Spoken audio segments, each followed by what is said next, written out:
Hello students, welcome to this session.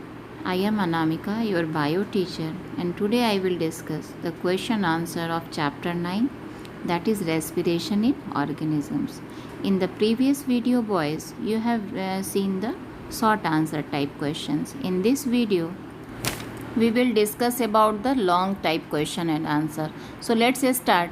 The first question, that is describe the process of respiration in human beings.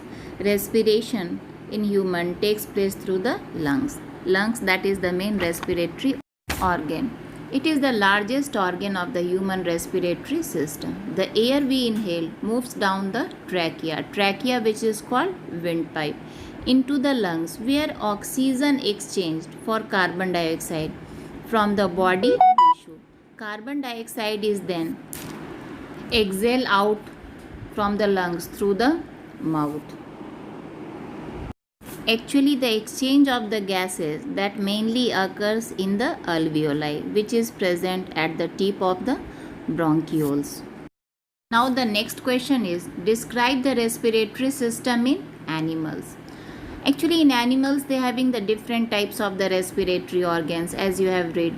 Some animals such as amphibians and earthworms can use their skin to exchange gases between the external environment and the circulatory system due to the network of the capillaries. Actually, that means the capillaries that is present below the skin. In fish and other aquatic organisms use gills to take up the oxygen that is dissolved in water and diffuse carbon dioxide out of the bloodstream.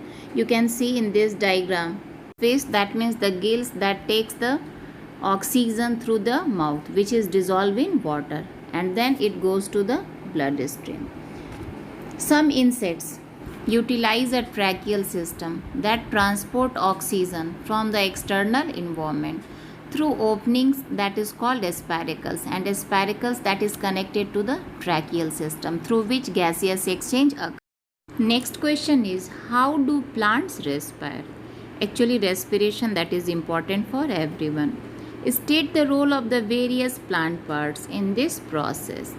Actually, plant that respire through stomata, root hairs and lenticels. That means each and every parts of the plants, either it is root, stem and leaves, all may respire, because without respiration that means life is not possible in plants also.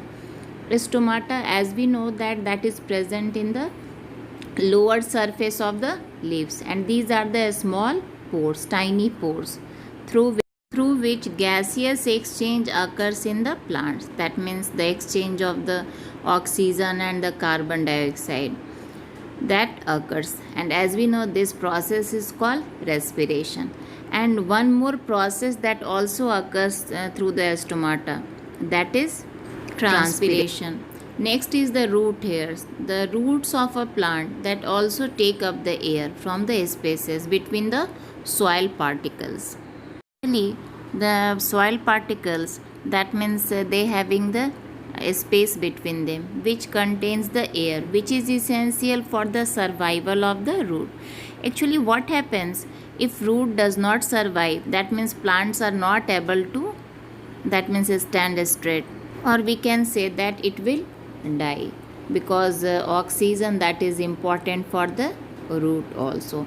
And at the tip of the root hairs are present. First they take the air, oxygen from the soil by the process of diffusion, that means the movement of the gases from the higher concentration to lower concentration, and after that means it will reaches to the cell of the root.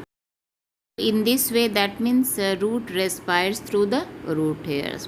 Next is lenticels. Lenticels are mainly present that in the stem, through which gaseous exchange which is also essential for the, that means plants. If the plant is big, then each and every part that is respire, which is essential for the survival.